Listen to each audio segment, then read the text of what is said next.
हाँ महाराज जी मेरा पुत्र मर गया। हाँ मां सदके जाए मेरा मुरा ते रात में जाने मुसीबत अपने तो पा ली। इन्हां छुरियां मारियां इत्थे क्लिनिक निक्के नूं। देखो ना ਇਹਦਾ ਤੇ ਜਾਨ ਉਜੜ ਗਿਆ। ਇਹਦਾ ਤੇ ਇੱਕ ਬੱਚਾ ਸੀ, ਉਹ ਤਾਂ ਵਾਪਸ ਨਹੀਂ ਆਉਣਾ, ਲੇਕਿਨ ਇਹਨਾਂ ਨੂੰ ਤਾਂ ਕੋਈ ਇਬਰਤ ਹੋਵੇ ਨਾ। मामूली सी रंजिश पर ओबाश मुलजमान ने वालदैन के इकलौते बेटे 18 साला कड़ियल जवान को बेदर्दी के साथ छुरियों के वार करके कत्ल कर दिया। ये वो मुकाम है जहां पर ये सारा वकुआ पेश आया। ये थाना ककराली का इलाका है, थाना ककराली की हदूद है और इस मोहल्ले का नाम लियाकताबाद है। ये एक मोहल्ले के बीच ही घरों के दरमियान ही कह लें कोई प्लाट खाली है। यहाँ पर ये ओबाश मुलजमान अक्सर बेशतर इकट्ठे होते थे। इनका एक ग्रुप था और ये जो मकतूल है ये भी इनका दोस्त ही था। अक्सर उठना बैठना इनके साथ होता था क्योंकि मोहल्लेदारी भी थी और बरादरी भी एक ही थी। तो इसी तरह से गुज़श्ता रात भी इन्हीं मुलजमान ने इस मकतूल को कासिम को घर से बुलावा भेजा।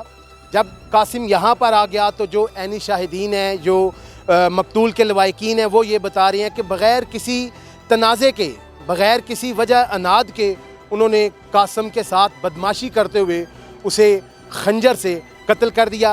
ये एक इसमें जो मरकज़ी मुलज़िम था जिसके हाथ में खंजर था उसका नाम अली रज़ा मालूम हुआ है, जबकि बकिया मुलजमान इसके सहूलतकार बने हुए थे जिन्होंने इस मकतूल कासिम को किसी ने पकड़ा, किसी ने धक्का दिया तो किसी ने इसी तरह उसका जो कातिल था अली रज़ा उसका साथ दिया और उसके शरीके जुर्म बन गए। अभी इस जो मकतूल है कासिम, इसके घर की तरफ भी हम चलेंगे और इस मकतूल के वालिदैन, चूँकि ये वालिदैन का इकलौता बेटा था और इस मकतूल की 4 बहनें हैं और जाके वहाँ पे देखते हैं उन वालिदैन पर इस वक्त किस तरह से क़यामत सुगरा बरपा है जिनका ये इकलौता ही जवान था। उनके इस जवान को लेकर क्या ख्वाब थे, क्या अरमान थे, वो भी चल कर आपको दिखाते हैं।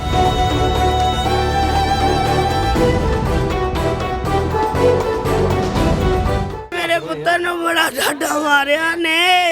मेरा एक ही पुत्र सी दुनिया दे मां सदके जाए। मेरे पुत्र दे बड़े ख्वाब सन।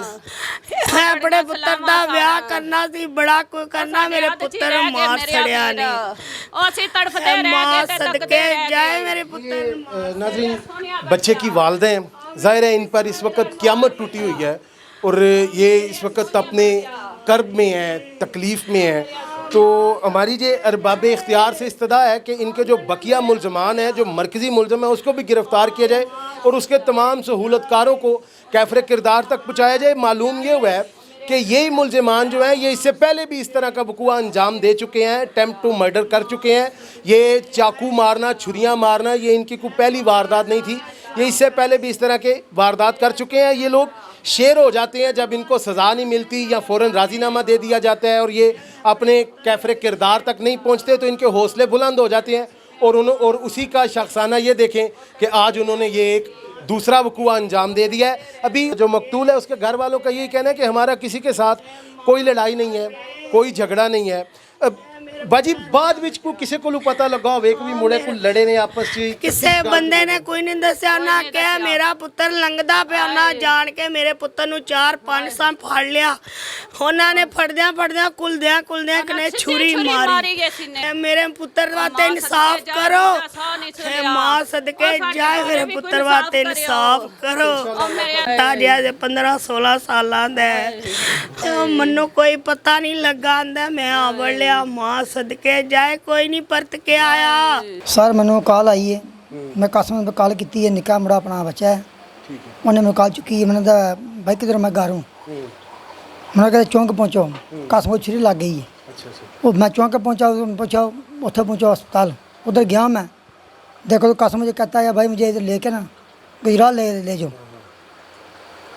एम्बुलेंस आ गई है, मेरे हाथों के साथ वो फोत हो गया। फिर साथ में गया हूँ लाके खारियाँ। मुझे नहीं पता ये कौन कौन कातिल से, ज़्यादती बहुत उन्होंने की है। बच्चा था, 4 बंदे से मारने वाले थे। 6 महीने में पहला एक FIR दी सी, इन्हां छुरियां मारियां इत्थे क्लिनिके नूं। इन्होंने इंज दा दबाया लेकिन फिर राजीनामा होया सारा कोई। राती इस बच्चे नूं इन्हां बुला के इस जगह ते बेगुनाह मारिया। ਕੋਈ ਲੜਾਈ ਝਗੜਾ ਨਹੀਂ ਹੈ, ਸਾਰੇ ਇਕੱਠੇ ਇੱਕ ਗਰੁੱਪ ਆ ਬਿਲਕੁਲ ਇਕੱਠੇ ਬੈੰਦੇ ਖਲੋ। ਰਾਤੀ ਵੀ ਉਹਨੂੰ ਘਰੋਂ ਬੁਲਾਇਆ ਨੇ, ਅੱਛਾ ਇਸ ਜਗ੍ਹਾ ਤੇ ਕਿਰੇ ਬੈਠੇ ਨੇ, ਇੱਥੇ ਹੀ ਲੜੇ ਨੇ। ਫਿਰ ਲੜਾਈ ਜਿਹੜੀ ਇਹ ਮਹੀਨੇ ਡੇਢ ਬਾਅਦ ਦੋ ਬਾਅਦ ਢਾਈਆਂ ਬਾਅਦ ਇਹ ਕਰ ਛੱਡਦੇ ਸਨ। ਅੱਛਾ ਜੀ ਜੀ ਮਤਲਬ ਇਹਨਾਂ ਦੀ ਆਦਤ ਹੈ ਪੁਰਾਣੀ, ਲੜਾਕੇ ਨੇ ਪੁਰਾਣੇ। ਲੜਾਕੇ ਬਿਲਕੁਲ ਭਾਈ ਜੀ, ਬਦਮਾਸ਼ੀ। ਇਹ ਜਿਹੜਾ ਪਹਿਲਾ ਪਰਚਾ ਹੋਇਆ ਸੀ ਇਹਨਾਂ ਤੇ, ਜੀ ਜੀ, ਉਹਦਾ ਕੀ ਬਣਿਆ ਸੀ? ਉਹਦਾ ਭਾਈ ਜੀ ਫਿਰ ਤੁਹਾਨੂੰ ਦੱਸਿਆ ਨਾ ਵੀ ਇੱਥੇ ਰਾਜ਼ੀਨਾਮੇ ਬਸ ਬੜਾ ਦਬਾਅ ਪਿਆ। ਫਿਰ ਮੈਨੇ ਆਪਣੇ ਤਨਵੀਰ ਸਾਹਿਬ ਆਖ ਲਏ ਵੀ ਇੱਕ ਵਾਰੀ ਚਲੋ ਪਿੰਡ ਦੇ ਕੰਮੀ ਸ਼ਮੀ ਨੇ ਤੇ ਇਹਨਾਂ ਨੂੰ ਮਾਫੀ ਦੇ ਦਿਓ, ਕਿਰੋਂ ਆਏ ਨੇ। ਉਹ ਅਜੇ ਤੱਕ ਉਹ ਰਾਜ਼ੀਨਾਮਾ ਵੀ ਲਿਖ ਕੇ ਨਹੀਂ ਮੈਂ ਦਿੱਤਾ, ਛੜਾ ਮੁਕੱਦਮਾ ਅਦਾਲਤ ਚ ਗਏ। ਰਾਤੀ ਉਹਨਾਂ ਫਿਰ ਤਾਂ ਕਿੱਡੀ ਜ਼ਿਆਦਤੀ ਕਰ ਸੜੀ। ਚੇਅਰਮੈਨ ਸਾਹਿਬ ਭਾਈ ਜੀ ਸਾਰੀ ਰਾਤ ਇਹਨਾਂ ਨਾਲ ਰਹੇ ਨੇ, ਫੁੱਲ ਫਲੈਜ ਉਹਨਾਂ ਦੀ ਇਹਨਾਂ ਨਾਲ ਤਾਵਾਂ ਨੇ। ਆਬਦ ਸਾਹਿਬ ਵੀ ਰਾਤ ਦੇ ਇਸਲਾਮਾਬਾਦ ਤੋਂ ਬੈਠ ਕੇ ਸਾਰਾ ਤਾਵਾਂ। ਕੀ ਅਪੀਲ ਕਰਨਾ ਚਾਹੁੰਦੇ ਹੋ? ਇਹ ਗ੍ਰਿਫਤਾਰ ਤੇ ਹੋ ਇਹ ਭਾਈ ਜੀ ਇਹ ਕਰਾਂਗੇ ਵੀ ਇਹਨਾਂ ਨੂੰ ਕੜੀ ਤੋਂ ਕੜੀ ਸਜ਼ਾ ਦਿੱਤੀ ਜਾਏ। ਦੇਖੋ ਨਾ ਇਹਦਾ ਤੇ ਜਾਨ ਉਜੜ ਗਿਆ, ਇਹਦਾ ਤੇ ਇੱਕ ਬੱਚਾ ਸੀ, ਉਹਦਾ ਵਾਪਸ नहीं आना, लेकिन इन्होंने तो कोई इबरत हो गए।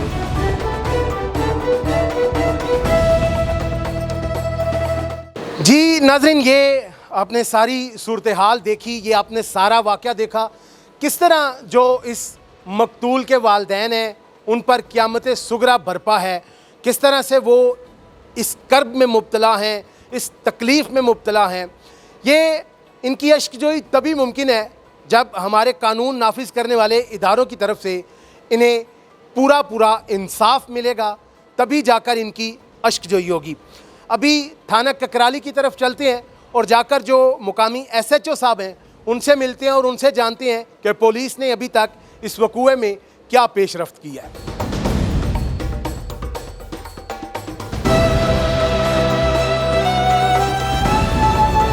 नाज़रीन, हमारे कोटला के मुकामी कॉरेस्पॉन्डेंट राजा मोहम्मद अरशद साहब हमारे साथ मौजूद हैं।